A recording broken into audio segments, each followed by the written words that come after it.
Hi everyone, welcome back to my channel, The Mystic in the Woods. I'm Kate, and I've been getting a lot of requests on how I read with multiple tarot decks in a reading. In an attempt to keep that video from being too long, we're going to break it down into pieces, and we're actually going to start with how I use oracle decks in a reading. Because when I read, especially for other people, I generally have 4 decks sitting on my space, 2 tarot and 2 oracles. So I thought we would start here, and then in a series of videos we'll work our way through so that we don't have one really long video.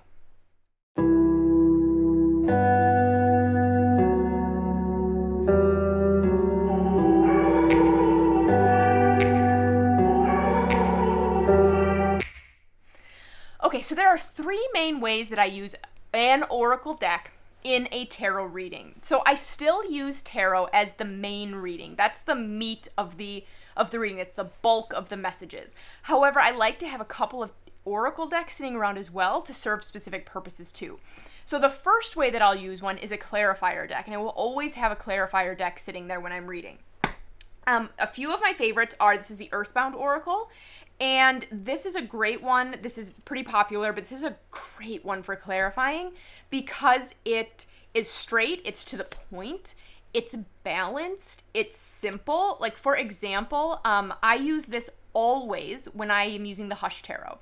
The Hush Tarot is very chatty. It likes to take the windy sort of path, right? Whereas this is very straight and to the point, and so it can really help keep like the Hush Tarot on track. The images are simple, but it's still got enough there to really sink your teeth into, to really help bring clarity, but also depth to a reading. So I really love this one, and in another video we'll talk about pairing them, because like I said, I'm trying to keep these videos relatively short for you. Now, another clarifier deck that I really like, where did it go, is, is new to my collection.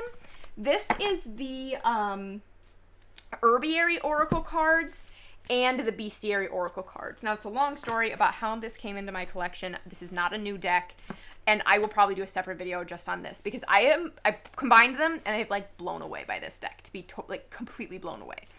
Now, the keywords here, distill yourself, the keywords alone are very good. Discover your purpose, navigate by the sun, but we also have either, depending on the card, because I have them combined, this is 2 decks I've combined into one, we have either the animal or the herb as well, or the plant. And so you can stick to the keyword. You can also dive into the plant or the animal medicine that these cards bring. And I just find, for some reason for me, like, even though I don't particularly love this art style, I don't like the borders, for me, for some reason in a reading, this deck is one of those that really helps me, like, really get into it, to really really make it a practical and accurate and specific reading, as opposed to a little bit more, like, vague, if that kind of makes sense. So I love this deck for clarifying. I think it works just, I'm like blown away by this deck. I should really probably just do a separate video on this. Again, with the artwork, has enough to sink your teeth into. It has enough symbolism in it, that for me, just pair like perfectly with the keywords. Perfectly. So I really love these 2 decks. A couple other clarifying decks that are really popular that I do use. This is the Roots and Wings one. This is also, again, so simple, to the point, good keywords, fairly balanced, and again, with the artwork, while simple, has enough in it to bring context, to bring depth, and to bring clarity. So this is another pretty popular one in the tarot community, and I do like this as well, and this pairs with a lot of decks too. Now, the next way that I will use a oracle deck in a reading is to bring a level of feeling, and really a level of like really intuitive feeling. It's a little bit hard to explain. This is the what deck is this? Illuminated Earth Oracle. This is one of my personal favorite oracles because the artwork speaks directly to my intuition. This artwork, when I look at it, I can feel the keywords in my body. So this deck works as a fantastic clarifier as well, because again, the keywords are good. It's very balanced. It's straight and to the point, and it can really help to clarify a reading. So I will use this often as a clarifier, but I also will use it to bring in that feeling that I'm looking for, to try and get a handle on that piece of the reading. Because for some reason, this deck, like when I look at this, so grief, when I look at this image, I can feel grief in my gut, like in my body. Patience, I can feel the patience in my physical body. So this deck brings in both a level of clarity and also a level of intuitive, like feeling sort of depth. So I like to have this one handy a lot, to be honest, like a lot. I will also use those so these are soul cards. This is the first one, soul cards 1, and I know again this is like an older deck. It's new to me and I have really been enjoying working with it. I don't really use this as a clarifier per se, but as a way to bring in that sort of really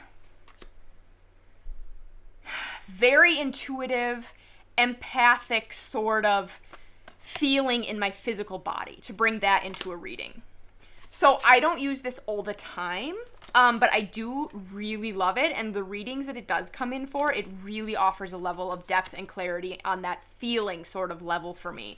And so what I'll be able to do with a deck like this is sort of, once I've laid out my tarot spread, I maybe have pulled an oracle or two, and I will sort of cap the reading with one of these to bring in like an overall feeling. Like, so my querent is asked a question, and what is the overall energy surrounding this situation?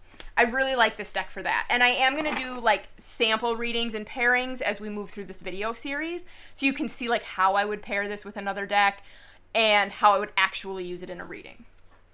All right, and then the third way that I will use a oracle deck is to bring in another layer of depth to the reading.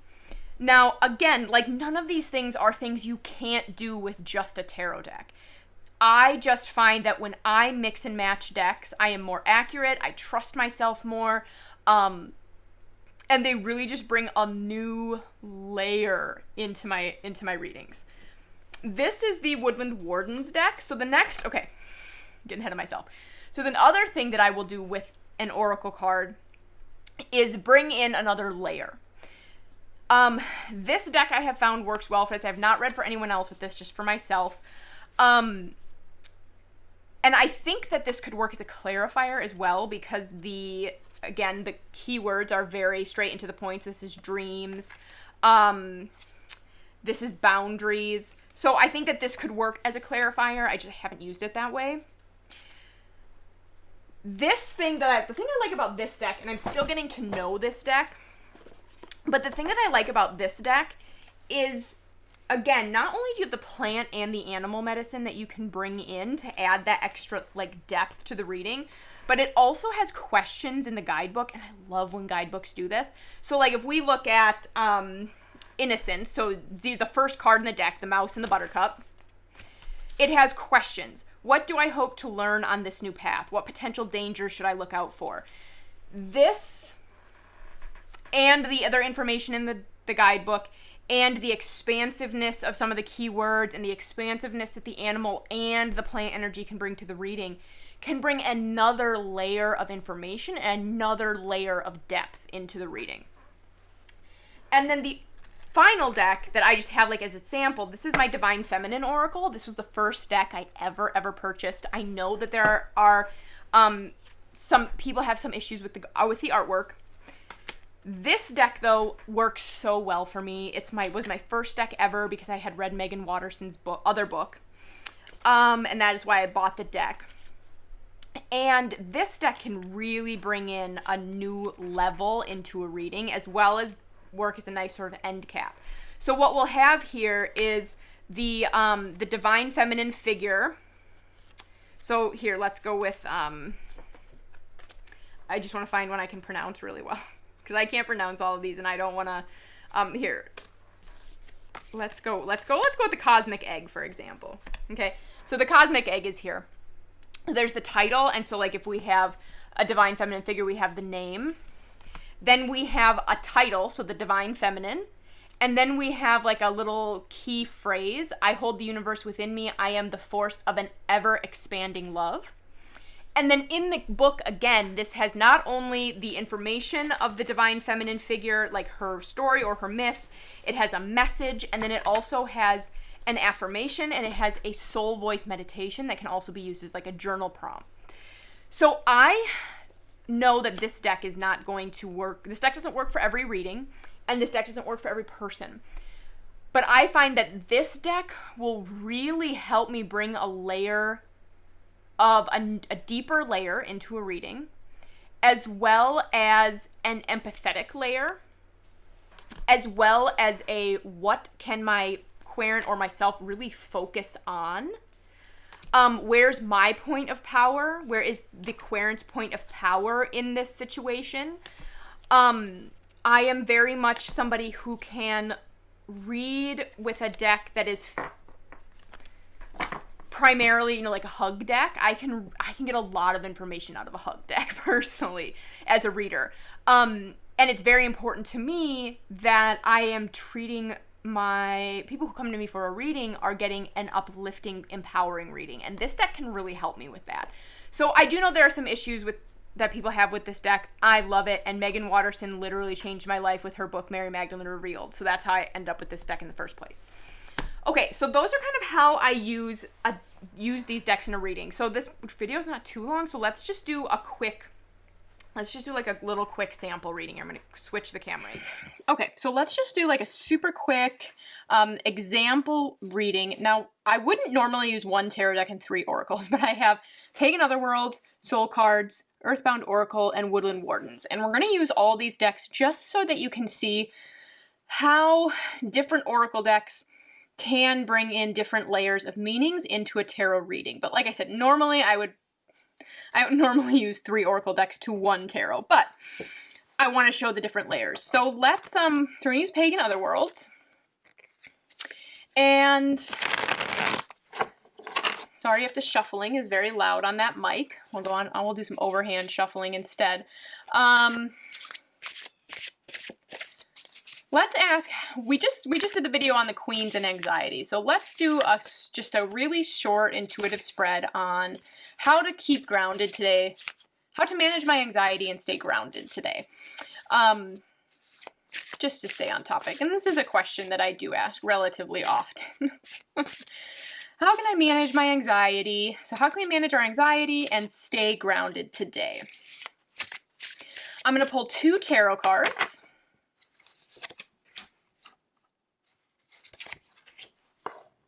Of course, we get majors. So I'm going to pull 2 tarot cards, and I'm going to pull 1 from Woodland Wardens. Now, this is a very typical daily draw for me. Usually I do 1 tarot card and 1 oracle, but I wanted to do 2 today. But this is a fairly typical daily draw for me. 1 or 2 tarot cards, 1 oracle card. I'm asking the same question of the Woodland Wardens. How can I stay grounded and manage my anxiety today?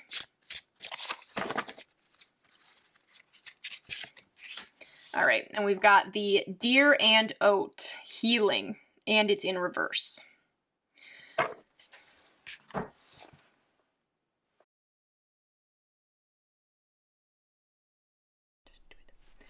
So this is how I will normally start an intuitive reading for somebody else or for myself, or like I said, this is a very typical daily draw. 2 tarot, 1 oracle.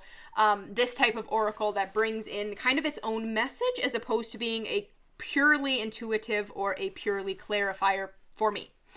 So the Deer and the Oat is very much about healing and looking kind of within for that healing. Feeling overwhelmed and needing a break. So it's maybe time to withdraw. We have the Hermit saying pretty much the same thing, right? Maybe we're feeling overwhelmed. It's time to withdraw, to really look within, to spend some time searching within. And for me, really connecting to the divine. Now, the Devil, of course, we do have that standard meaning of being addicted to something, or being tethered to something that's really holding us down. For me, that really goes along the lines of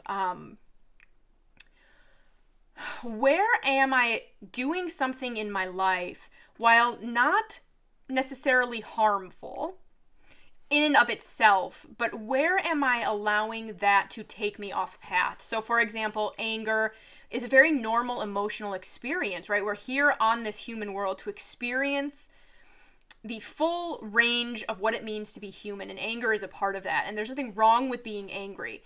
But if we are acting from a place of anger, we're letting that direct us, then we're going to run into problems. So where am I perhaps engaging in a behavior that, while not problematic on its own, because I do believe we're here to experience life fully, perhaps where we're using that as a band-aid to not have to really look within, because we're just using something as a band-aid. So for me, that tends to be eating less than healthy food. I tend to dive into that as a band-aid so that I don't have to look at other things, right?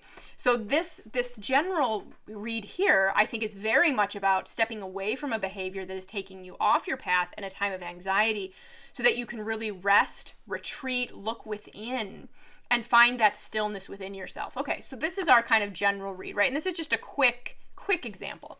So let's see what the soul cards could bring into this reading. Because again, I just want to show you guys the different levels of, the different layers, different layers of meaning and information that different types of oracle cards can bring in. So I would ask the soul cards the same thing. How can I ground my anxiety, ground and navigate through my anxiety today?